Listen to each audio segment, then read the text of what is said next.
Salut à tous et bienvenue sur ma chaîne. Aujourd'hui, comme vous l'avez vu dans le titre, on se retrouve pour régler vos soucis. On va parler ensemble des problèmes que vous rencontrez. J'avais mis une petite story comme toujours sur Instagram pour vous permettre de m'expliquer vos problèmes et d'avoir un point de vue extérieur. N'hésitez pas en commentaire à faire comme moi, à donner votre avis, à dire ce que vous en pensez. On va essayer de s'entraider, c'est le but de ces vidéos. C'est parti! Salut Léa, souci niveau professionnel. Je ne sais pas vers quoi m'orienter, j'ai l'impression de tourner en rond et que rien ne vient vers moi. Assistante administrative dans une mairie, dans un service particulier, ça ne m'intéresse pas, je m'ennuie, j'ai l'impression de perdre mon temps et d'être inutile. Je cherche autre chose depuis 2 ans, mais rien ne se concrétise, je suis désespérée. Alors, je comprends parfaitement ta situation parce que ça a été mon cas pendant un moment. J'avais la chance de savoir ce que je voulais faire, ce que je voulais mettre en place, ce que je voulais réaliser. Donc je savais, j'avais au moins cette chance-là de savoir où je voulais aller. Je sais que ne pas savoir où on va, c'est déjà quelque chose qui est très dur, très impactant, psychologiquement parlant, et que du coup, ne pas savoir où tu vas, ne pas savoir de quoi l'avenir est fait, ça doit être encore plus compliqué. Il va falloir, sincèrement, que tu prennes du temps pour toi. Parce que là, en quelques mots, j'ai compris dans quel état t'étais. C'est pas possible de rester comme ça. La sensation de perdre son temps, la sensation de s'ennuyer toutes les journées, ça te fatigue moralement à un point inimaginable. Vous ne vous en rendez pas compte si vous n'avez jamais vécu ça de votre vie. Mais s'ennuyer au travail, c'est vraiment une épine monumentale dans le pied. Il faut que tu arrives à trouver ce que tu veux faire. Je sais que c'est compliqué et il n'y a que toi qui peux le savoir. Ce que je peux te conseiller, comme je te le disais, c'est de prendre du recul, d'essayer de prendre de la distance par rapport à tout ça, te reposer, te ressourcer pour réussir à savoir ce que tu as envie de faire. Fais des listes. Essaye de savoir ce qui t'intéresse le plus en ce moment dans ta vie. Qu'est-ce qui te donne le sourire et qu'est-ce que tu pourrais faire qui pourrait t'intéresser. C'est surtout ça. Mais on va dire les termes. Pour moi, t'es dans un petit état dépressif, là. Et du coup, t'as plus envie de grand-chose. Et c'est pour ça que ça va être important de prendre du recul. Et oui, ça va être des choses qui vont te faire peur. Mais c'est important de passer par là. Je pense que tout vaut mieux que cet ennui que t'es en train de vivre en ce moment. Je te souhaite en tout cas beaucoup de courage. Et j'espère que d'ici là, tu auras trouvé une solution. Deuxième message. Disons qu'en ce moment, je fais des actions pour trouver un stage en alternance comme réceptionniste en hôtellerie, mais j'ai que des refus. J'habite chez mes parents et mes parents sont toujours derrière moi à me dire alors tu as trouvé un stage ou un travail.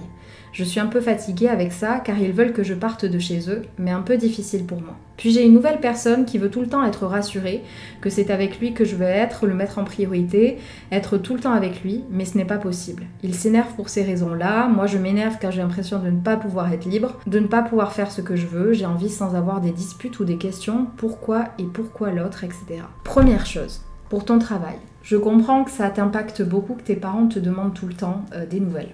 Il faut comprendre que je pense pas que ce soit particulièrement mal intentionné, mais en fait, ils te demandent ça pour essayer de te pousser vers le haut, sans vouloir être méchant, je pense. Et si tu as des refus, c'est que c'est pas encore la bonne chose à faire. Ça prendra le temps que ça prendra, et te prendre la tête là-dessus, réagir à ce que te disent tes parents, c'est pas la bonne méthode non plus. Là, tout ce qu'il y a à faire, c'est prendre ton mal en patience, en tout cas pour cette première partie. Pour ce qui concerne ton copain, parce que j'en ai des choses à dire, fais-moi le plaisir de quitter ce... j'allais sortir un gros mot, mais un bon petit truc, hein. Quelqu'un qui fait en sorte qu'il n'y ait que lui dans ta vie, moi ça me rappelle quelque chose, hein. Ça me rappelle un phénomène international de pervers narcissique et toxicité. Non, sans déconner. Quelqu'un qui a besoin d'être rassuré constamment comme ça, c'est pas possible en fait. C'est pas possible.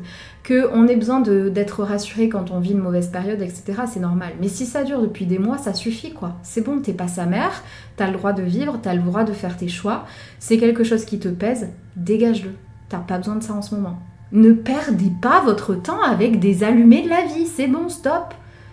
Oui, on a toute peur de finir seul à un moment ou à un autre, on a toute peur de ce qu'on va perdre et de ce qu'on pourra ne pas gagner ou pas, mais il y a un moment, il faut tenter, il faut arrêter de garder cette personne par peur d'être seul en fait. C'est pas bon ni pour toi ni pour lui, parce que clairement, là, à mon avis, c'est ça.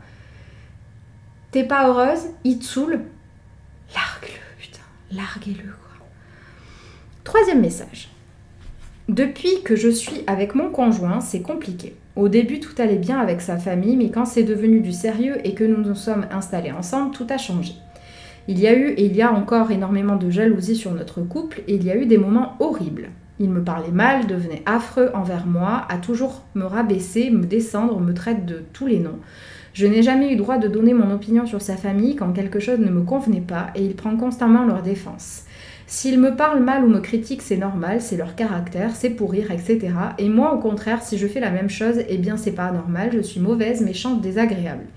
Il est constamment sur moi à me dire « dis-leur bonjour, souris, parle », alors que si c'est eux, c'est normal, il compatit toujours pour eux, et moi, eh bien ça ne le dérange pas, il me rabaisse et m'humilie. Il change totalement quand il est avec eux, on dirait qu'il est manipulé, il passe tout son temps avec eux au boulot car ils bossent ensemble, et en plus, il veut faire des activités avec eux. En fait, de passer du temps tout le temps avec eux ne me dérange pas, mais si je lui dis que c'est trop d'avoir leur présence, il me dit « et alors, je fais ce que je veux ».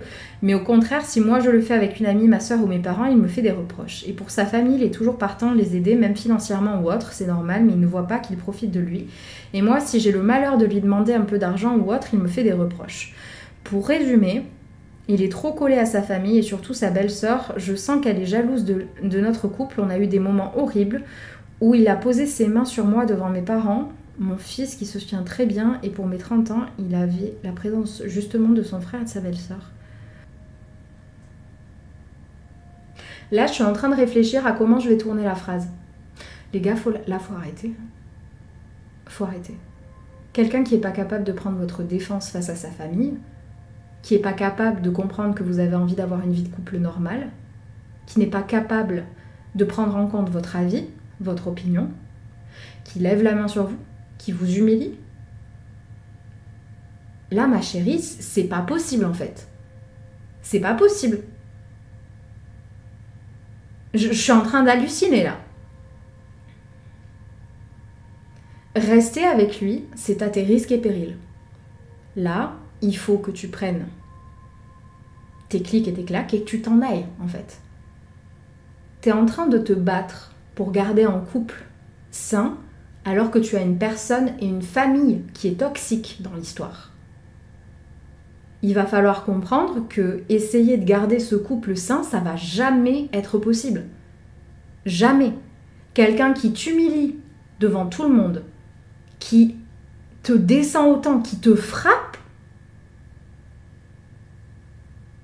je préfère même pas dire ce que je pense parce que je vais être horrible envers cet énergumène, mais s'il te plaît, fais en sorte de te protéger. Tu dis en plus que tu as des enfants, ne reste pas avec cette personne. Je te parle d'une enfant qui a vécu une séparation de parents. Je préférais largement quand ils étaient séparés parce qu'ils étaient heureux chacun de leur côté et que c'était plus sain pour tout le monde.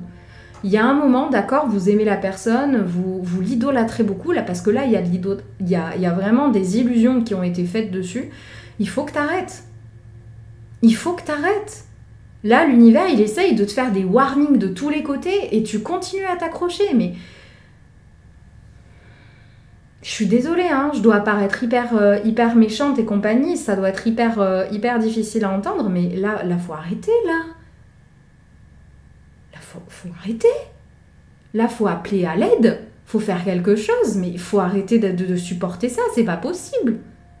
Personne n'a le droit de lever la main sur vous. Personne, ni père, ni mère, ni cousine, ni mari, ni femme. Personne n'a le droit de lever la main sur vous. Ça s'appelle des violences. Et là, ce que tu vis, je suis désolée, mais je suis en train de m'énerver, mais ça m'agace trop, quoi. Je peux pas fermer ma gueule. Je peux pas. C'est pas dans mes habitudes. Quand on est amis avec moi, faut assumer, je vais dire les choses. C'est de la violence psychologique et physique, là, que tu vis. Je sais que tu l'aimes, je sais que tu l'idolâtres, mais c'est pas possible de rester avec quelqu'un comme ça. Fuis. Fuis! Arrête, tu mérites mieux, tu mérites plus sain. Et tes enfants aussi. Je t'en supplie, fais quelque chose. Je t'enverrai même les numéros d'aide s'il faut, si tu m'écris. Mais non! Non, non, non, non, non, non, non, non, non, non. Merde. Et oui, je réagis vivement. Et oui, à mon avis, c'est pas ce que tu voulais entendre. Mais point de vue extérieur, ce qui se passe, c'est immonde. Et j'ai même pas tout lu parce que je vais m'énerver, je le sais. Mais non, quoi. Non. C'est non. Non, on reste pas avec des gens comme ça. Non, hors de question, ça suffit. Hein. Dernier problème, et après on se calme. Bonjour Léa, mon gros problème du moment en dehors des soucis de santé, je n'arrive pas à me défaire de mon addiction au tabac malgré l'hypnose, il n'y a rien à faire malgré ma motivation. Alors, déjà, l'améthyste peut aider au niveau des addictions. Mais il faut comprendre quelque chose. Il y a des personnes qui, juste avec leur volonté, vont être capables d'arrêter parce qu'ils l'auront décidé et c'est comme ça. Il y en a d'autres, malheureusement, la chimie de leur cerveau fait en sorte qu'ils vont devenir accros beaucoup plus facilement à beaucoup de choses. Il va te falloir de l'aide. Et là, pas que de l'hypnose, il va te falloir des cachets, des patchs, il va te falloir être entouré, il va falloir que tu demandes de l'aide à une psy, à essayer de comprendre aussi s'il n'y a pas une dépendance aux gestes, aux choses comme ça. Mais vraiment, c'est pas de ta faute. Il y a des personnes qui ne peuvent pas aller outre leur dépendance. C'est malheureusement comme ça. Et il va te falloir plus d'aide. Malheureusement, il n'y a pas de baguette magique, mais là, il faut de l'aide. Il faut aller chercher de l'aide de médecins, dont c'est le métier, pour y arriver. Mais c'est pas de ta faute. Voilà les amis, on est à cette fin de vidéo. Je suis désolée, je me suis un petit peu emportée.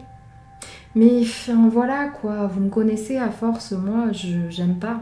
Ça m'agace. Ça m'agace et je finis par péter un câble. C'est comme ça, on s'habitue, hein. Je vous assure, on s'habitue. Pour les prochains, vous saurez. Enfin, c'est pas le premier épisode qu'on fait en plus, hein, mais vous saurez que moi, je dis les choses. Hein. Que vous vouliez l'entendre ou pas, que ce soit avec les cartes ou mon avis, vous allez entendre ce que j'ai à dire. Que ça soit bon ou mauvais, vous allez entendre. J'espère que cette vidéo, en tout cas, vous aura plu. N'hésitez pas à l'aimer si c'est le cas. N'hésitez pas à répondre en commentaire aussi, dire ce que vous en pensez. Vous avez le droit de ne pas avoir le même avis que moi aussi, il n'y a pas de problème. Mais on est là pour discuter, on est là pour s'aider, donc n'hésitez pas à le faire. N'hésitez pas à vous abonner si c'est toujours pas fait. Et je vous dis à très vite dans une prochaine vidéo. Salut!